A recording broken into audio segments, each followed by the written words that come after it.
people will, and hopefully more people will join us. Hello and welcome. And on behalf of the Toby Center for Jewish Studies and Stanford University Libraries, I'd like to welcome you to today's panel discussion on Jeanne Dielman and other works by Chantal Akerman. My name is Eitan Kensky, and I am the Reinhardt Family Curator of Judaica and Hebraica collections at Stanford Libraries and the programmer for the Rewind series. I will start by introducing each of our speakers in the order of their presentations. Aviva Weintraub is director of the New York Jewish Film Festival at the Jewish Museum. The New York Jewish Film Festival is co-presented by the Jewish Museum and Film at Lincoln Center annually each January. At the Jewish Museum, she has served as curator for film and video installations, including Yael Bartana's Antarctica Kunst lebt, Degenerate Art Lives, 2018-2019, Jem Cohen, NYC Weights and Measures, 2011-12, and of special relevance for today, Chantal Akerman's Now in 2018. She has also coordinated the New York presentation of exhibitions, including They Called Me Mayor July, Painted Memories of a Jewish Childhood in Poland Before the Holocaust with Barbara Kirshenblatt Gimblett, and Isaac Bashevis Singer in the Lower East Side, photographs by Bruce Davidson. She holds an MA in Yiddish Studies from Columbia University. She has also published and spoken on Yiddish and Jewish culture, film, photography, and performance. Carlos Valladares is a freelance writer and critic from South Central Los Angeles, California. He studied cinema, literature, and art history at Stanford University, which is a place that I have heard of, and he began his PhD in art history and film at Yale in fall 2019. He helps curate film series on Yale's on-campus cinema, Films at the Whitney. He is the film columnist for Gagosian Quarterly, where he has written on the works of Kelly Reichardt, Kevin Jerome Everson, Jacques Demy, Bill Gunn, Richard Serra, Jerry Schasberg, and Pasolini. He has also written for and appeared in San Francisco Chronicle, N+1, the Criterion Collection, Frieze, and Film Comment. And I would encourage people to seek out Carlos's work on the writing on the work of Joan Micklin Silver, who is a Rewind favorite. Shoshana Oladort is a critic, writer, translator, and editor. She recently completed her PhD in comparative literature at Stanford University. Her field of research is 20th and 21st century poetry across Hebrew, Yiddish, and English, with a focus on gender, performance, and women's writing. She is an editor for the Poetry Foundation, where she launched the microsite Harriet Books, which features reviews of new and forthcoming poetry titles, as well as conversations about contemporary poetry and poetics. Her book reviews, essays, and interviews have appeared in the Times Literary Supplement, the Paris Review, the Chicago Tribune, and Jewish Currents, among other publications. Thank you all for agreeing to be with us here today. I'd like to now invite everyone other than Aviva to turn off their cameras. After the three presentations, I will return to pose questions, and my colleague Shana Hammerman, the Associate Director of the Toby Center for Jewish Studies, will also pop in to raise her own questions, but also to ask questions from the audience. So please leave them in the chat or Q&A at any time. Aviva, thank you so much.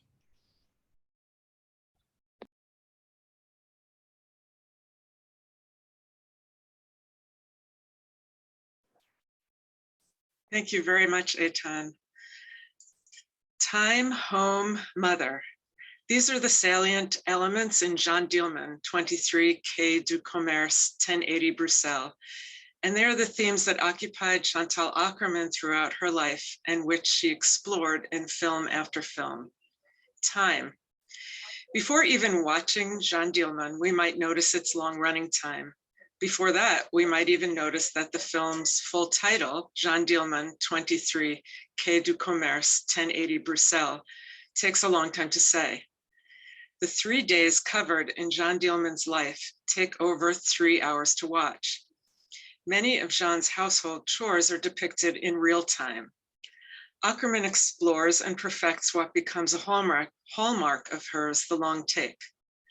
The long take is perfect for this film because there is no need to cut away from, for example, making the beds to the main action. The domestic activity is the main action, and we're meant to experience the time it takes.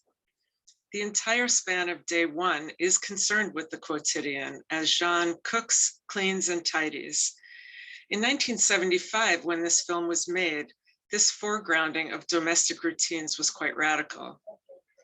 We understand that Jeanne's life is regimented. Her actions are performed ritualistically. She embodies the expression to run like clockwork. Everything is timed to the minute. For instance, cooking potatoes is delineated by the time Jeanne spends with the men who call on her. She puts the water on to boil just before they arrive. They come, they go. Jeanne performs her bath and bathtub cleaning routine. She emerges, and then it's time to give the potatoes their bath in boiling water. While there's no shorthanding of the domestic tasks themselves, we come to understand that this is a day like most days, and it is standing in for the endless string of like days that preceded it.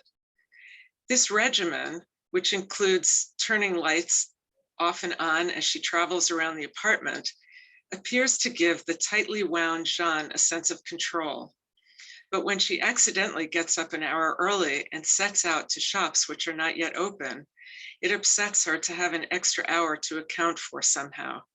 She misses some buttons on her robe, and it feels like grand tragedy. In describing the editing of this film, Akerman said, "We stitched pieces of time together." In rehearsals, Akerman often asked Delphine Seyrig to slow down her movements, for example, when brushing her hair. The audience needs not just to see Jeanne brushing her hair, but to experience a sensation of time passing while she does it.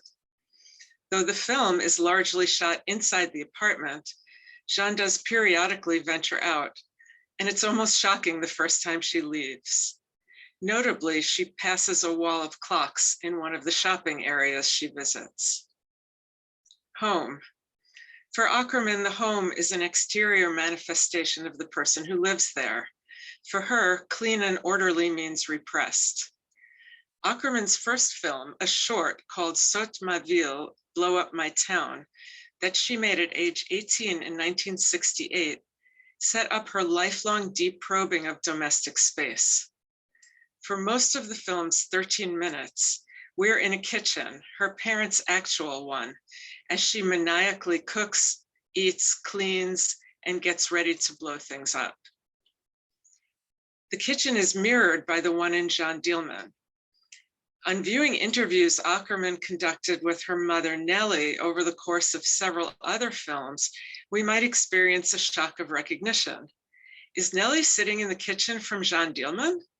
If it isn't the exact kitchen, it is extremely similar, composed of the same tiles, window, windowsill, table, and sink. As chaotic and messy as the kitchen gets in the course of the short film, the apartment in Jeanne Dielman is neat as a pin. Akerman has said that tidying and cleaning was, for her mother, a strategy to keep anxiety at bay and to counter the nightmarish world of the Nazi concentration camps where she was incarcerated during the Holocaust. What keeps anxiety at bay may repress other things. Messy and disorderly may be more conducive to the creative spirit. Akerman spells this out in A Couch in New York from 1996. Beatrice, Juliette Binoche's character, a stand-in for Akerman, is artistic, a dancer, a free spirit. Her Parisian loft is a mess. By contrast, Dr. Henry Harrison, William Hurt's character, resides in a fancy yet sterile Upper East Side New York apartment building, complete with doormen, elevators, intercoms, and an adorable, if neurotic, dog. Dr. Harrison, while a Freudian psychoanalyst, is noticeably not the archetypal Jewish Upper West Side analyst, but rather a button-down stereotype of a WASP who has mastered the art of repression. His home is of minimalist decor and impeccable neatness. Naturally, his repressed soul yearns to be set free, which Beatrice accomplishes both for him and his dog. In 2004, Akerman revisits some of these apartmental obsessions in her film Tomorrow We Move, one of my personal favorites. Mother and daughter try to organize their sprawling Parisian apartment so it can be put on the market. Would-be buyers come and go, exploring the maze of domesticity. The daughter searches for peace and quiet that she needs to write, pornography as it happens, and the charm and warmth missing from A Couch in New York abound. A quotidian object like the vacuum cleaner, with which Juliette Binoche attempts to clean up in A Couch in New York, reappears in Tomorrow We Move.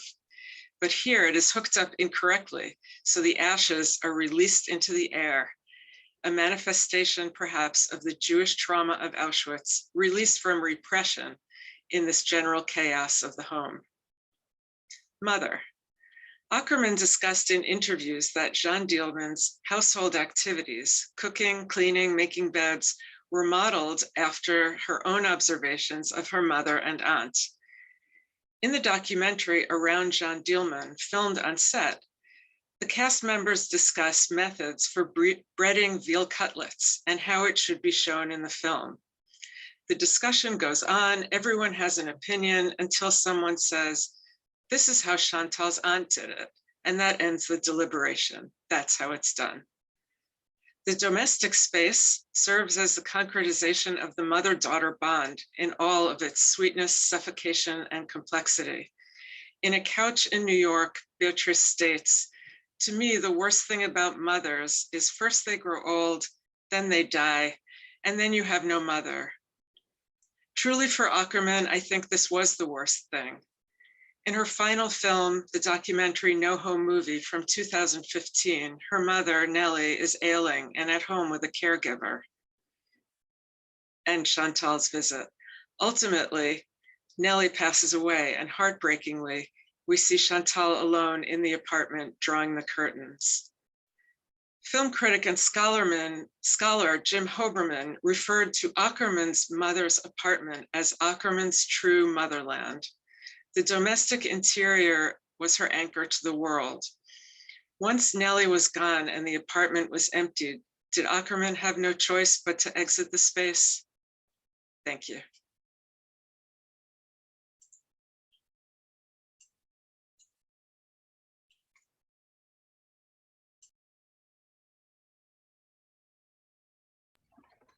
Thank you, Carlos. Excited for your return. All right. Thank you for that, Aviva. And thanks so much for astutely linking these two films in these ways that I hadn't even considered before. I wanted to speak, I guess, or start off personally by talking about my introduction to Akerman's work. I think this is a filmmaker who really, once we dive deep into her work, challenges our assumptions of what makes up time, what makes up our sense of space in our politics, you know, within present, past, and future. I remember watching one summer when I was just kind of, you know, by myself, lonely, going through a lot, as, you know, typical like Stanford students do, like over the summer, hunkering down with Jeanne Dielman, and noticing the long run time of 3.5 hours. And there was something about that that just compelled me, because I was always chained to my phone, and, you know, still am to a large degree, to kind of put down my phone, literally leave it in the other room, and just kind of be absorbed on my small television with these pristine images, which the painters Manny Farber and Patricia Patterson once described as a genre painting by a 70s Chardin, or to quote Babette Mangold, the cinematographer of the film herself, a 40s story shot by a 70s camera. And I was just completely mesmerized, I think, by these images, but I couldn't pinpoint how or why. I couldn't locate myself within the story, which is the kind of thing that I think we're always being trained, especially, you know, in the US, with being trained by Hollywood films to kind of see ourselves and identify with the hero or the villain. And here is a film that really just presents to you action, but not just any kind of action, the seemingly ordinary, yet over the space of 3.5 hours, maddening actions of this housewife who cooks, cleans, you know, a widow who makes things for her son. And of course, finding myself in that kind of situation many a time before, seeing myself within reflected in the sun. That's not necessarily a positive, happy thing to be associated with in terms of Jeanne Dielman. So it really left this kind of visceral emotional impact on me way before the kind of infamous and controversial, hotly discussed ending, which we can, I hope, to get into later on in the dialogue. I wanted to present that, and also to kind of talk about showing this film as I did recently, teaching it along with two other people in a kind of history of film, a language of film seminar where we asked the undergraduates during the pandemic and during Zoom to watch it on their own. And it was interesting to hear which one of them would watch it, like separate themselves, as I kind of did instinctually, like putting the phone in the room and like kind of absorbing the 3.5 hours. And the undergraduates who just absolutely detested it, and they could not, and they were passionate. Like there was no other film that really inspired in the entirety of the semester such hot debate and kind of violent reactions as Jeanne Dielman, which I think speaks immensely, of course, to Akerman's ability to even still evoke this kind of response, even 50 years later after its debut at Cannes and the New York Film Festival and so on. But it was something to grapple with, like what compels somebody, what compels us to look at an action for a durational period of time, what compels our attention and what merits our attention, what is the politics of showing the entirety of a preparation of a veal cutlet, for instance, from beginning to end without seeming interruption, into what ends and purposes. I'm interested in that question, especially as it relates to A Couch in New York, which is such a delightful film. And if you had seen this first before seeing Jeanne Dielman, you could have assumed that it was made by someone in the kind of a colleague of Nora Ephron or Nancy Myers or something like that. It does not bear the hallmarks that one typically associates with the avant-garde, structuralist, durational extremities that Akerman is typically stereotypically associated with. Some people might be surprised even to know that she even did a musical inspired by Jacques Demy called Golden 80s, which I would also highly recommend. And both of those films are kind of in the same vein in terms of trying to take on popular cinema structures, or at least Hollywood cinema structures, and subverting them for Akerman's own kind of purposes and needs. I was observing to myself as I was watching it, this is one of the best films I've seen that really links the kind of phenomenon of desire, love, psychoanalysis, particularly the transference in psychoanalysis, and Akerman's obsession with rooms, which I hope to also get into, the unpeopled room, or the room that has only one element in it, or even no people in it, no elements in it, and the kind of the filledness of a room that even seems empty. The fact that there is action happening in Jeanne Dielman, even though it would seem to our Hollywood trained minds to be so completely devoid of action. I think it's something to consider, and something that Akerman herself, for the entirety of her career, from Saute Ma Ville from 1968 to her final works, No Home Movie, and the 6 channel tremendous, if you saw it at the Jewish Museum now, from 2015, the entirety of her work is based around these kind of emptinesses, the vacated desert, the empty room that kind of claws at the person that is supposed to be held within it in a kind of space that would seem to be domestic tranquility, but actually adds to so many layers of paranoia, anxiety, and at the end of the day, questioning about one's place in a room, one's place in an enclosed space, one's place in a nation or a country.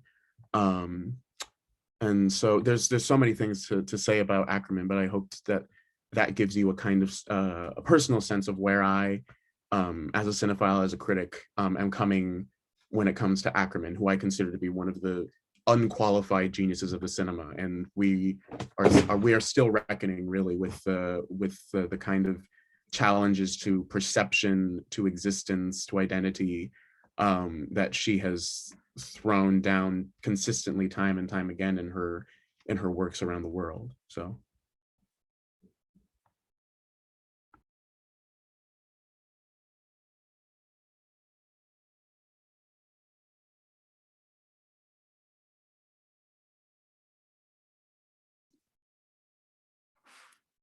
Thank you, Carlos. Thank you, Aviva. Thank you so much, Eitan, for the invitation, and Shayna and Eitan for working on this. It's such a pleasure to be back at Stanford and at the Toby Center, even if just virtually. In a 2009 interview with the Criterion Collection about Jeanne Dielman, Chantal Akerman talks about how she chose the Lebanese-French film star and director Delphine Seyrig for the role of the main character, how in fact she wrote the character with Seyrig in mind, because as she put it, and I quote, "If we saw someone making beds and doing dishes, whom we normally see do those things, we wouldn't really see that person, just like men are blind to their wives doing the dishes." In other words, she had to find someone we wouldn't associate with dishwashing, someone whose very presence would make us stop and look and really see. Of course, what we see in this film is often unpleasant, and the experience of observing the minutiae of domestic rituals being performed in real time is sometimes downright painful. If there's one thing Akerman wants us to experience, as both Aviva and Carlos have already pointed to, when we watch films like Jeanne Dielman, it's time itself, the way it unfolds, not just mentally or emotionally, but in ways that are physically palpable. As she put it once in an interview, and I quote, "When people are enjoying a film, they say, 'I didn't see the time go by.'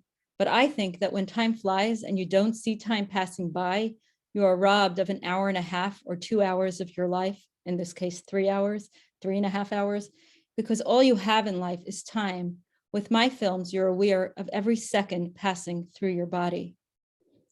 Describing how she came to cinema, Akerman recalled going at 15 to see Jean-Luc Godard's Pierrot le Fou.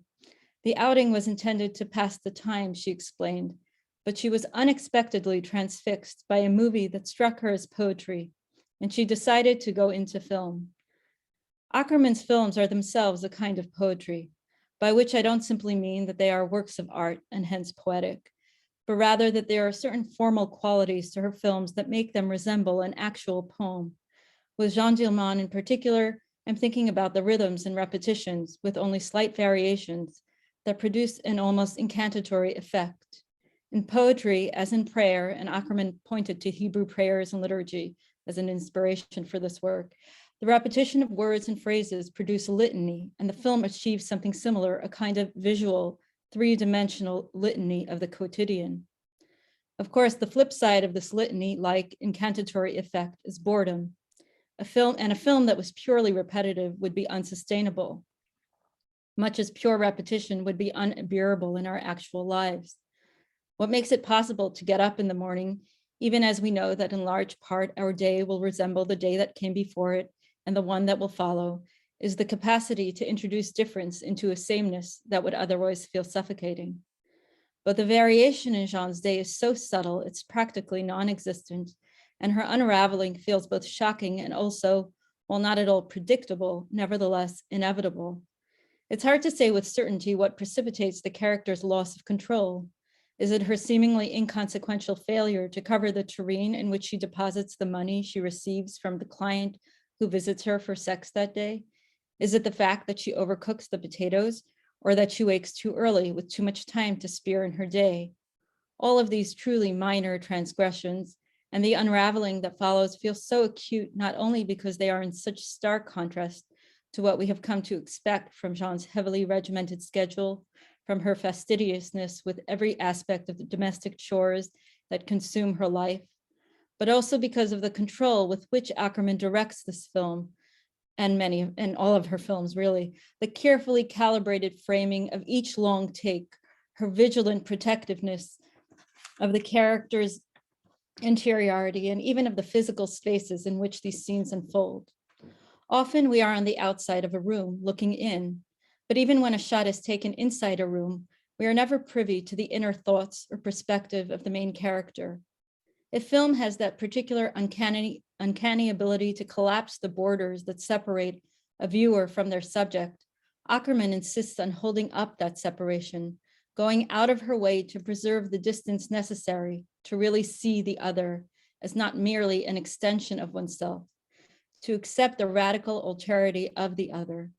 Indeed, Akerman alludes to this when she talks about being inspired by Emmanuel Levinas, who argued that the face-to-face encounter with the other is the ethical foundation of all human relationships, because in that encounter, we are called on to take responsibility for the other.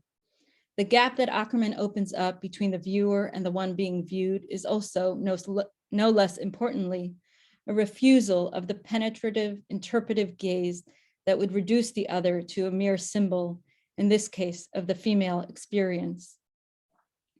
Akerman famously resisted attempts to align her films with her identity as a woman, a Jew, a lesbian, insisting that her films be judged on their own merit and not be subjected to labels, which, as she argued, would never be applied to a movie by, say, Godard. And yet her work is feminist in a way that almost transcends the term itself. She is, one might say, doing feminism, while others merely talk about it. And while the film is not explicitly Jewish, Akerman has said, and I think Aviva pointed to this, that it was drawn from her own observations of the women in her life, her mother and her aunts, and their preoccupation with domestic rituals that she traced back to Jewish religious observance. Of course, ritual here is intimately tied to the theme of home. Like home, rituals can provide the sense of comfort that comes with the routine and the familiar, the feeling of being in control. But rituals can also easily become oppressive, just as a home can provoke a sense of being trapped, stifled, feelings many of us can probably identify with after almost 2 years of a global pandemic that has radically increased the amount of time we spend confined to our homes. As for Akerman, her relentless focus on home, several of her movies include the word home in their title, and on the rituals we put into place in order to create a sense of peace and belonging, were likely driven by her own feelings of existential rootlessness. The daughter of Holocaust survivors, Akerman described herself as having been born an old child and having that remained that way into adulthood. As she once said, "I don't feel that I belong at all. I am like an outcast." Thank you.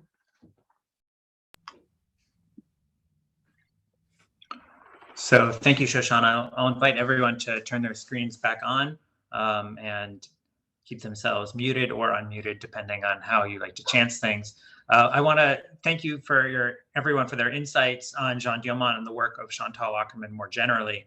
I want to start by returning exactly to this question that Shoshana was engaging with at the end, the question of Jewishness and Jewish identity. And while we can't reduce her movies to labels and to questions of identity, we can also refute the premise that a man would not be interpreted in light of similar themes. So we wouldn't be debating whether or not work was Jewish if it was directed by a man. So I do want to start on this point, which is Jeanne Dielman a Jewish movie? If the answer is yes, then why? And how do we perceive this within the contours of the film itself, as opposed to knowing something of the biography of the filmmaker? And if it is not a Jewish movie, then why should we exclude it as a Jewish movie? It's a question to anyone.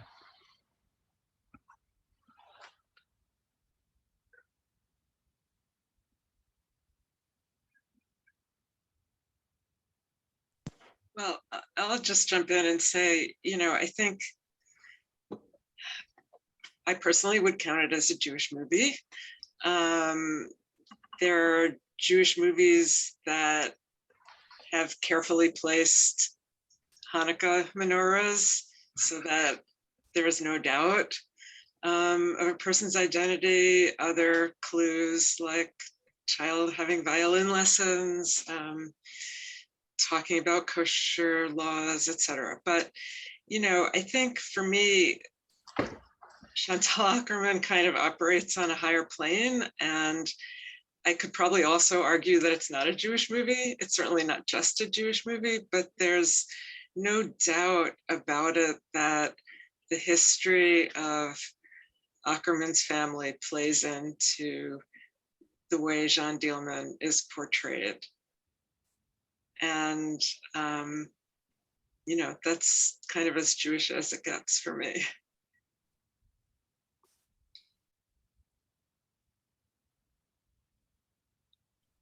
To continue that dialogue, if no one else wants to jump in, I think Shoshana was really addressing it with this discussion of ritual and the notion of ritual and daily ritual. So I think that makes us ask whether or not, this film is in some ways a secularization. Does it kind of take Jewish practices like washing, preparing the home, lighting fire, and kind of even the significance of timing and cooking feels very Jewish, given dietary, rules around when you can cook for Shabbat. So does it take these practices and then drain them of kind of sacred qualities? Or can we see it also as a sanctification, right? An elevation of the household chore into something approaching sublime? Is it simultaneously both? Is it neither? Is this another path into discussing Jewishness?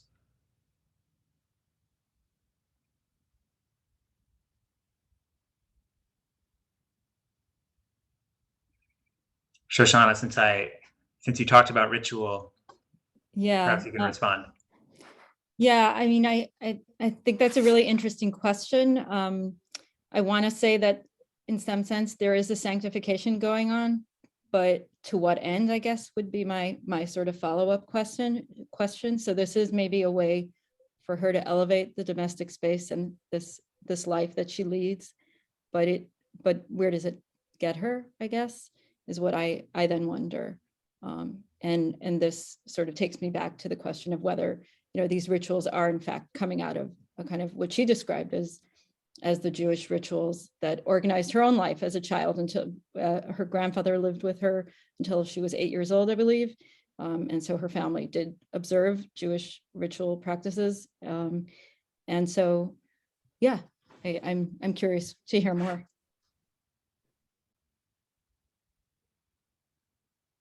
Carlos, Aviva, do either of you want to address the question of ritual? I would just say I didn't feel any depletion or kind of secularization in a negative way. I was probably experiencing it more as like the performance of everyday life, the performance of rituals. There's certainly nothing about Jeanne Dielman, the person per se, that would say she's Jewish, she's not Jewish. Probably not, but maybe, I think that it's more, I'm sitting here it's hard to talk about the film without talking about the ending. And it's funny that I don't think Go for it, talk about it. Really talked about it. I guess before I saw the actual film, I had heard about it as, 3 hours of doing the dishes. And I was a little disappointed when it turned into like more of an action movie. At the end, no, I'm kidding. But obviously it's meant for the shock value, and it goes back to the notion of repression and also just the incongruence of such a seemingly prim person, but working as a prostitute.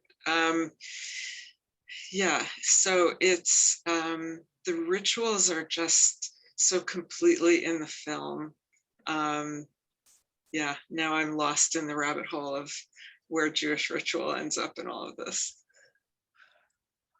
Well, maybe in some ways talking about the ending is an observation to bring up the question of motherhood, which was raised, throughout these presentations, because, the Jewish mother is such a locus of thought and fascination, and there's very little to say identify this character as a Jewish mother, and yet we have this work by this Jewish filmmaker about a mother who is maybe her mother or her aunt, or in some ways a stand-in for a mother figure within her own family.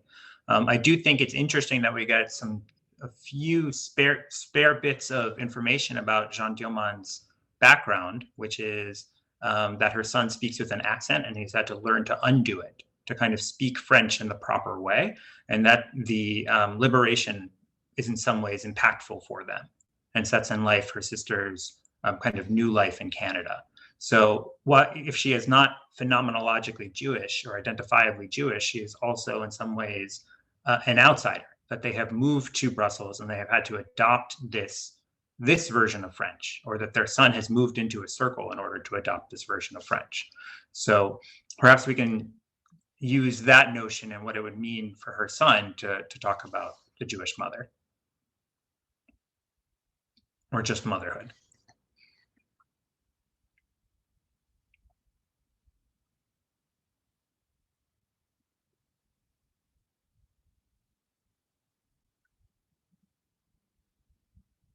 Carlos, perhaps you could get us started on that, given your story of identifying with the son, perhaps uncomfortably. Right. I was also thinking about the previous your previous question in terms of like where does Jewishness enter into this film, and thinking about how, you know, Akerman is using film as a means of kind of alienating one's sense of self and ego and identity, to the point that these are things from which we draw upon, and on which she as an artist is drawing upon from her memories and her things. And it's always interesting to for me to understand the biographical backgrounds of where she's coming from. At the same time, I think there's something that's strange that happens, and it's no accident that it's within film and not necessarily in the other arts, but within film, she finds some kind of means of reflecting, even that's a kind of imprecise word, but reflecting the reality that we kind of perceive as stable and secure, the kind of things and the rituals and the kind of adherence of relationships of like a mother is here to do this. She's supposed to clean, she's supposed to take care of the son, she's supposed to hold domestic reign, and the son is there to kind of learn from her, to love back the mother, to give that like a kind of reciprocal relationship like that. She takes these kind of relationships and alienates them to such a profound degree that you're kind of left in the by the end of her films, you're left as if, as in the ideal psychoanalytic situation where the patient comes in and kind of goes through the processes of the talking cure, like talking through the kind of things that the patient themselves is not even aware of, and coming out of it with a less sure sense of self than they came in when they entered the session. Which is why I think another reason why I'm so fascinated by her interest in psychoanalysis as it pertains to Couch in New York, because it seems to me to be a both a kind of critique and a mocking of psychoanalytic techniques, but also kind of a return to them through these kind of incredibly brilliant conceits of performance that happen between the Juliette Binoche character and the William Hurt character, where they essentially, they switch coasts and they switch roles, but they're essentially doing the same thing that they were doing in Paris or New York. They're not, fundamentally different. Juliette Binoche is somebody who like men will go to, and she just has to exist, and they just then project a kind of vision of what they need the most onto her, and she's just kind of left flummoxed, like, well, what is happening here? I'm not doing anything. And William Hurt is trying to do the opposite. He's trying to access like his patient's interiors, but he's too interior himself to kind of allow himself in that position. I don't know, there's something there about identity and kind of picking apart what constitutes our stable sense of self, whether it is a kind of designation of our role in the family, whether it is religious a demographic or so on, and then kind of undoing that slowly in kind of her own time, in a different time that we're not accustomed to in her films. So Carlos, because you brought up A Couch in New York, maybe this is an opportunity to kind of change the tone a little bit and talk about this movie, which she directed, which was released in 1997 and basically has promptly disappeared from public consciousness, which is strange, as it features movie stars and is directed by a certifiable genius. So last year, as part of this series, we devoted a session to the concept of reappraisal and looking back on previously maligned films. And since last year's program was devoted to Jewish American women filmmakers, the two movies we explored were in very different cycles of reappraisal. Elaine May's Ishtar, which now, if you're a film fan, you can't not enjoy, and Nora Ephron's This Is My Life, her directorial debut. So A Couch in New York, mid-90s rom-com about psychoanalysis, arguably isn't on the cycle of reappraisal anywhere. It's barely remembered and barely remembered commercially, of course. So my question to the panel, and maybe we could start with Aviva as a film programmer, is should this movie be revisited? How or why would you make the case for going back and exploring the film? Well, yes, I definitely think it should be revisited. I think that the critics were downright mean-spirited towards it. I can't say that I personally enjoyed the film. I just found it so stiff, and I felt like, yeah, I felt like it was just sort of not that there was so much tension. I don't know. I think it's interesting to look at and to say, why did she make this? I really wonder about that, and meant to look it up. And I think it could be rediscovered. I feel like it's missing the spark. And it doesn't bother me so much that, okay, there are some cliches, you kind of know where it's going. Is she trying to make a Woody Allen comedy from his golden age, so to speak? But I didn't feel really moved by it, because I was so aware of the kind of conventions of the genre. And like I said, I have my personal favorite, Tomorrow We Move, which is a little bit like funny, musical, touches on a lot of the same issues, but I think it coheres much better than A Couch in New York. Thank you. Shoshana, same question, except with the added nuance, is A Couch in New York poetry? I would say maybe not very good poetry. I think I'm with Aviva. I didn't really enjoy this film. It felt to me like in mocking maybe the rom-com or the stereotypes that it was mocking, it was sort of falling into them. And so I didn't really enjoy it. But I did want to say, Aviva, the little bit I read about it, Akerman seemed to suggested that she wrote the film for Juliette Binoche, who asked her to write the film. And then Akerman then sort of laid the blame on both the actors for why the film failed. So I think from what I understood, she read them as being overly stiff and maybe not open to her vision. What that vision was, I'm not sure. That's a really interesting point, and brings up something that I wanted to ask about. It's interesting that she called William Hurt stiff, because he is kind of famously stiff, or at least famously flat. There's the very well-known remark by Frederick Jameson about how William Hurt is a new type of movie star, that he doesn't have the dynamism or personality of the 1970s movie stars of Pacino or De Niro, or Hoffman for that matter, and that he was just this kind of bland person. And that for Frederick Jameson, this stardom symbolized the waning of affect within culture, kind of in general, the famous line from his postmodernism book. And this comes up in a discussion of body heat. So I think my question to the panel, and maybe we could start with Carlos, is how do we interpret this remark about Juliette Binoche and William Hurt? And what does it tell us about Akerman, perhaps as a director of actors?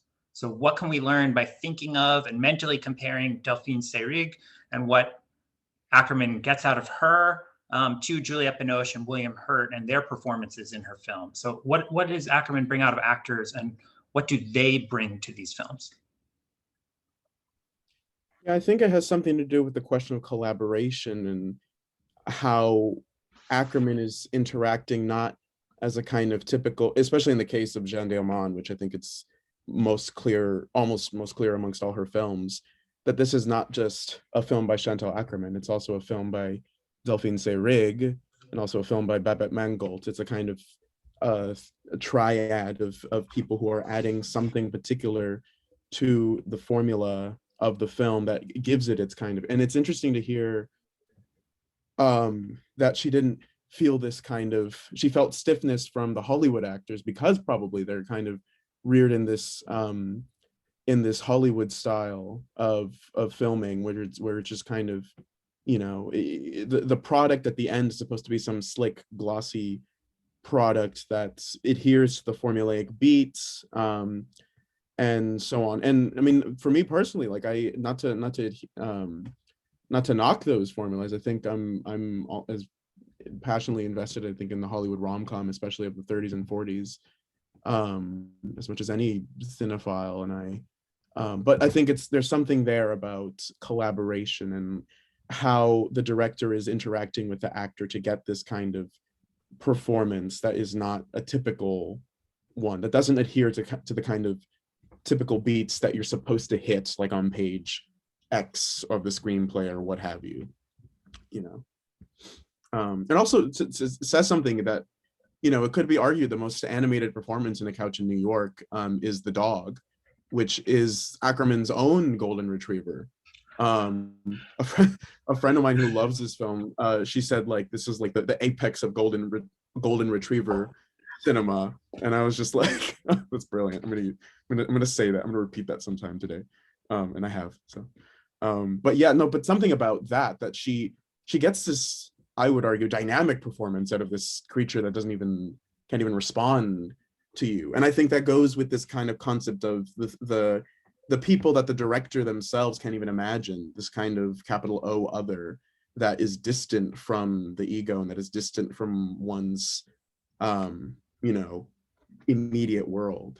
There's something there, but it's done in this extremely perverse, in the case of Couch in New York, extremely perversely popular idiom, which for me at least worked. So like I tremendously enjoyed the film, but it was probably had something to do with the fact that it's such a dramatic departure from her typical, work. And I have a kind of soft spot for these kind of, these bête noire, that just kind of, they don't seem to kind of cohere, but in that imperfectness, there is a kind of sublimity in whatever it is that they're trying to achieve. So I'm gonna, I see Shayna has anticipated what I was just gonna say, which was to please remember to leave your questions. Shoshana, I wanted to ask you and pick up something that you addressed earlier. You've written extensively on poetry by American Jewish women, as well as Jewish women who wrote in Yiddish and Hebrew. And obviously this is a French film, although you've mentioned that, or not Couch in New York, that has French too, but Jeanne Dielman is a French film, which you've described as a litany and brought up in the context of poetry. So I'm wondering if you could say more about the context of Akerman and how her work intersects with global contemporaries, or how it doesn't, and to think about it also in the frame of poetic contemporaries. Well, I would say, Akerman talked her in that interview where she describes getting into film. She talks about having wanted to be a writer herself. She talks about Marguerite Duras walking out of the screening of Jeanne Dielman. So I think, she's certainly in conversation with major feminist writers of her day, I think, poetry and prose, although I would argue Duras is somewhere in between. I don't know that she was particularly immersed in American Jewish women's writing, poetry or prose, but I do think, I read her films as a kind of poetry, as literature, and I do think, despite her disavowal of terms like feminist, that she is sort of writing feminist film that is in conversation with contemporaneous feminist poetry and prose in Europe and in the United States. Are there particular voices that you feel like she's especially conversing with?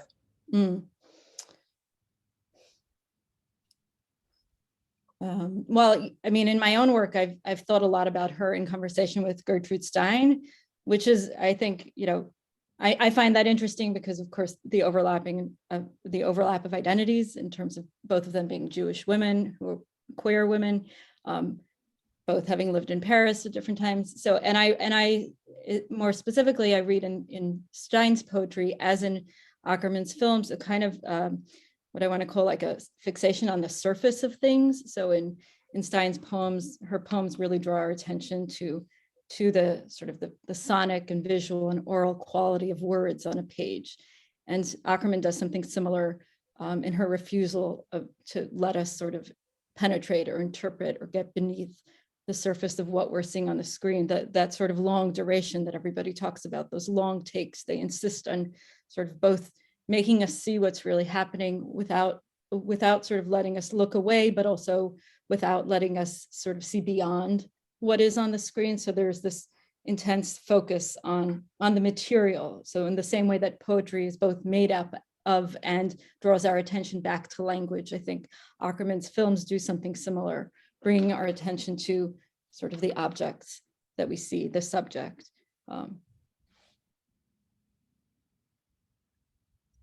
So I have I think everyone raised time as a concept within their opening presentation, but it is something that I do think we should continue to unpack in this dialogue.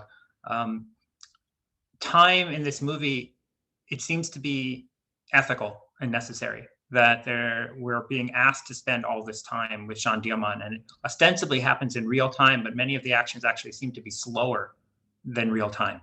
That there could be a more efficient way of doing things if you so desired, if efficiency was the goal. So I'm wondering about the relationship between time and ethics, and whether or not it would be ethical to have a shorter version of this movie, or if there's something about the length that enables the transformation and allows us to go along with it and to live in this world of Jeanne Dielman.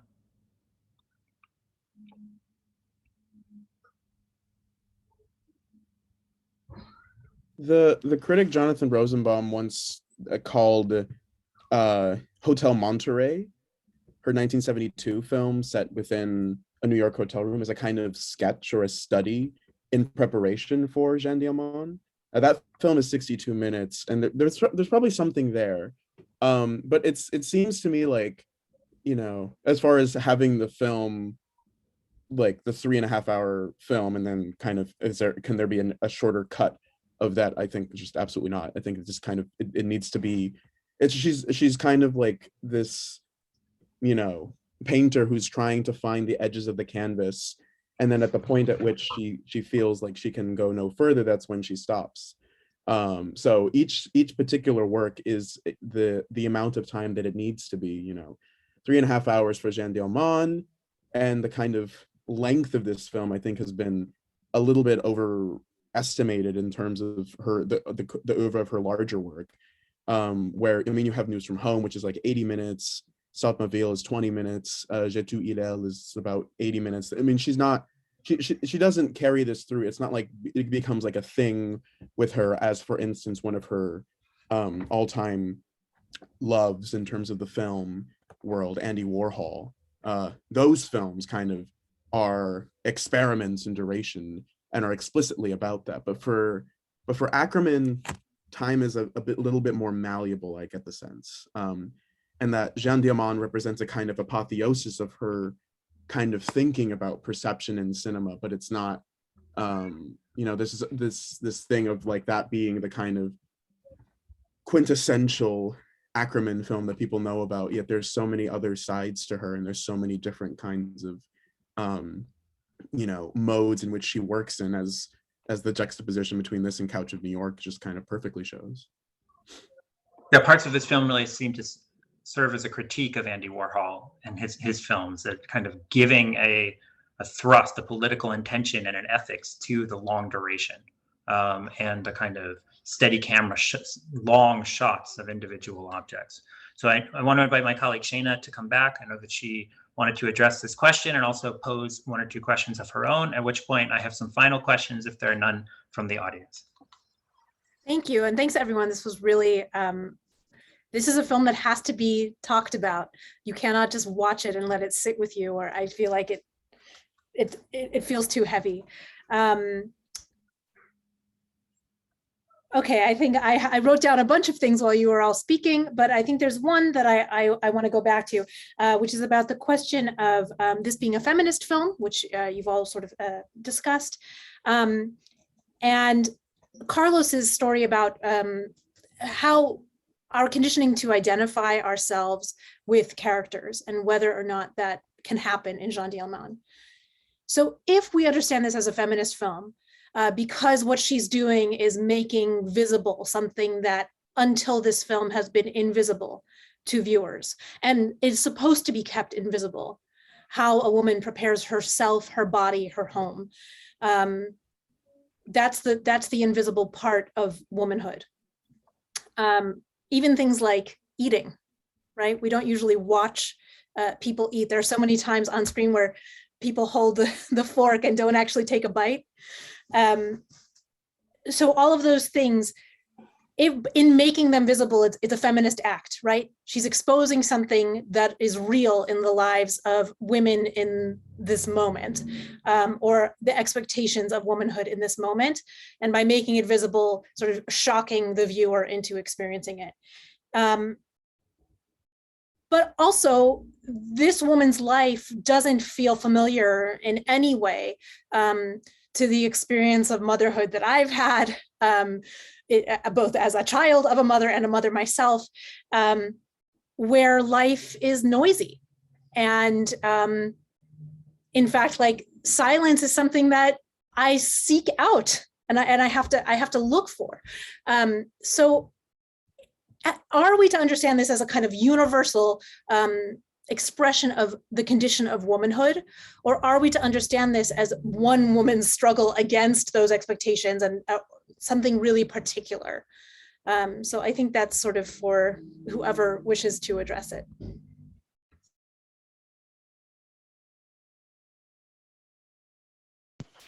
Well, I think it's all about the repression. I mean, I definitely think it's a feminist film. And actually, I'm going to just reach back for a second to the Jewish question, the Jeanne Dielman Jewish film. You know, it's quite possible that the filmmaker avoided making her overtly Jewish so that it couldn't be said that everything we ascribe to Jeanne Dielman is because she's a Jewish mother, right? That this is kind of more broader and universal. And so the identification, I guess, is not so much with the literal. And actually, I'm remembering that Akerman was speaking about it, probably also in the Criterion Collection interviews and snippets, and said, you know, yeah, it's about my mother. And someone said, but she wasn't a prostitute. And Akerman said, no, of course not, but that's a metaphor anyway. So I think that's the level where the identification takes place, the kind of metaphorical, you know, this is, I love what you said about the invisible work, that this is the side that we don't want to see. This is what happens in the home. And it's considered tainted or private or not for Hollywood movies. And look at the dangers of repression, what it can lead to.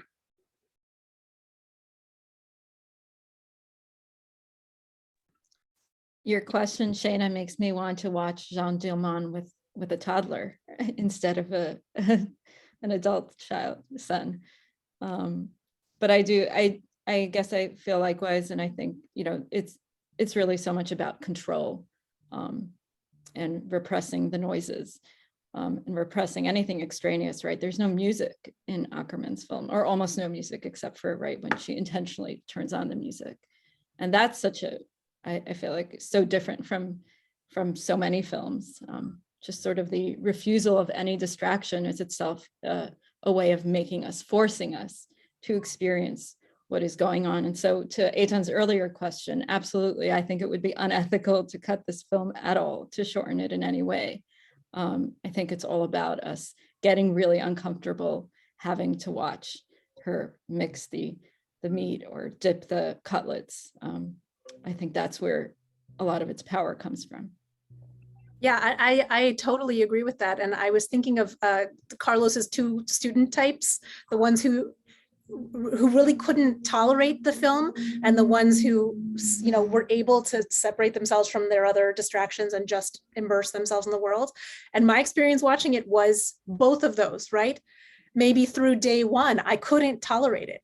I was watching it like it was Mystery Science Theater 3000, right? Just like commenting on it. She's still peeling the potatoes. Like I couldn't tolerate what was being put in front of me. But you need all of that, right? To get to the point where you're somehow brought into the ritual and you want the next thing and you're waiting for the next ritual to happen so that when it's disrupted, as Aviva described so beautifully, it really like, you feel it. So yeah, I think there's a way that we're all sort of both of those kinds of students. It's not easy, and I can't imagine the experience of watching this film in one go in a movie theater. I was able to turn it off when I needed to stop, and I'm pretty sure many of you did as well. Go ahead, Carlos. Yeah, and I was just about to say, even though the film pivots on this kind of suspension of time that you can't control it, that you're not in control of me as the viewer, I can't stop the film because she keeps going. She keeps experiencing this in real time or near real time is the thing, which is why this could only be a cinematic experience in some kind of way, you know? And the fact of, you know, a lot of the students being able to pause the film kind of destroys as Shoshana was saying earlier, the incantatory effect that it really does have on you after a while. Like after you settle into the groove of this mysterious film, which doesn't seem to function like any film you've seen up until this point, you get used to that pattern and that rhythm. And then at that moment, that's when she drops the potatoes. And then I remember seeing that in a theater and everybody gasped. I had never experienced something as profound as that moment, because I had seen it at home and then I'd seen it in a theater, and it was like everything just kind of clicked into place, and just the kind of doom that was set to follow kind of, you know, became clearer. But there is something there about like going back to the time question, how does time function within this film? Like, and this kind of thing of you can't control the time in which is imposed upon you within a rigid form, as Jeanne Dielman experiences. I actually had the reverse experience of having first seen it in a movie theater and now rewatched it in chunks, you know, for this program.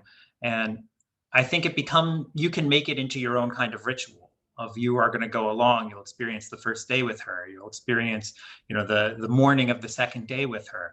And if you take note of the actions, they are so precise and the movements are so choreographed in terms of how she goes around the apartment. And it does take on there's a freightedness to all of the actions that you come to realize that whenever she is doing something with her food, that it is meaningful, or whenever she is doing something with money, it is meaningful and not just on a level of exchange. So on that note, I have two final questions for the group today. The first I'll address to Aviva and pick up on this topic that we've been engaging with, which is the concept of the spectator. All of us have been talking about spectatorship. So you have written about Akerman's work as a video artist. You've helped install Akerman's work as a video artist at the Jewish Museum in New York. And I'm curious if you have a theory as to what separates her installations from some of her more art movies. Obviously, the installations are very different than A Couch in New York or Golden 80s, but what separates the ones that are kind of more avant-garde? Is it substance? Is it the space of exhibition? Does it demand something extra from the spectator? Thanks for asking that. I think they're really definitely all of a piece. And I feel like since Saute Ma Ville, she's been working through something, and I feel like it gets worked through in these different ways in each piece that she makes. The installation that we had here called Now was very immersive and abstract in a way. It was 5 video screens. Clearly, each one was shot from the window of a fast-moving vehicle in a desert. There was very little, I think there are a couple of signs, but you can't read them as you're walking through the installation. The sound was meticulously composed, the soundscape. It wasn't a one-to-one correlation with the images. It was meant to be played very loud. It was a very physical, maybe disorienting experience. The grounding took place in that there were these neon lights and playful fish tanks, plastic, toy nightlight fish tanks on the floor. But I feel like you can't not think about time or feel time as you're walking through that. And I have the same experience really with almost all of her films. And, I did find a place where she said that Saute Ma Vie is dealing with the same images as Jeanne Dielman, same issues. It's like what did she say? A mirror image of Jeanne Dielman. It's all in there. Like all the elements she knew, I feel like she knew from the beginning what was interesting to her and what she wanted to explore through her artwork. And each film, to me, including the literary adaptations and the musicals, and there's one that's like telling Jewish jokes, I feel like they all came from the same place in a very organic way. So my final question for the panel today, and I hope everyone or anyone jumps in. The theme for this year's program was house and home in Jewish film. And in selecting this movie, I took that extremely literally. It is a movie about an apartment with the name of the inhabitant and the address in the title. We spend a lot of time in this apartment with Jeanne Dielman. So I'd like to invite members of the panel to talk about this space that we inhabit with her, this home, what it is, what it says. And you can take this broadly, such as, what is the architecture of film, or narrowly, for example, are there objects or artifacts that struck out to you that call us to speak to and tell us something about Jeanne Dielman, that are especially worth noting? On a personal note, I'll just say that I was drawing the floor plan this time while I was watching it to kind of make sure that I understood the arrangement of everything, and was delighted to find that someone with much better visual skills than me has done this, and you can get it as a poster. Or you can at least find it online with a link to buy the poster. So Shoshana, Carlos, does someone want to jump in first? Carlos, yeah. I was going to say, with the caveat, I think also that one door in the apartment never gets opened. There's always, it's like in between the kitchen and the bathroom, and it's always this closed door. You never know what's inside there. It's just this random door. It could be a closet. It could be the curtains are also fairly mysterious. Yes. They're quite literal. What is behind the curtain? We don't know. Right. But I was going to say, Akerman to me is just one of the great artists of unrootedness, of not being able to place yourself in home, of exile, for lack of a better word.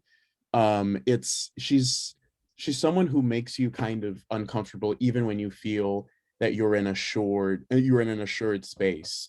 As you were pointing out earlier, Shayna, the kind of fact that there's no sound or busyness in Jeanne Dielman, and what you were saying, Aviva, right now about the installation of now, it's almost as if the sounds that were kind of repressed in a certain way within a space like the urban home in Jeanne Dielman kind of get unleashed in this kind of anxiety-inducing, I would say, installation where you just get a barrage of sounds of the everyday, which constitute the everyday, but which also constitute this kind of global. And I realize too that it's like, that's 1975 and that was like a couple of years ago, but I think there is some kind of correlation in terms of our relationship to sounds. Like, what do we filter out? What things when we're at home do we not concentrate on? Because we're trying to maintain a kind of illusion of cohesion and coherence, as Jeanne Dielman is trying to do for the entirety of the 3.5 hours, which then breaks with her final John. So there's something about, and it's reflected in Jeanne Dielman and in Couch in New York too, just the kind of sense of you don't know where your home is, because it kind of, once you kind of set your place somewhere, something seems to inevitably escape you or elude you that you're still trying to return to. And in which case you can also link home to the motherhood and the mother, which is another thing that kind of haunts, I think, as we all know, just like from first film to last film, the entirety of Akerman's oeuvre. Like, where is the space of the mother in this whole dichotomy of home? So sound and home. Aviva, would you like to go next to talk about the space? Sure. Yeah, I really liked what you said, Carlos, in the beginning about the rooms and the empty rooms. I think that Akerman has a kind of profound relationship to space, and in particular to apartments. It feels so very real, and yet I kind of find Jeanne Dielman dreamlike in a way, and in particular where she is turning on and off the lights so compulsively, and doubling back when she misses one. And there was an interview I saw where Akerman said that when she shoots a film, in an apartment, she needs there to be a hallway, that she finds it disorienting if there isn't a hallway. And that was so interesting to me, because if you think of the rooms as like homes, then the hallways are transitional spaces, maybe they're dangerous spaces. There's just a lot of kind of passing through rooms in the film. And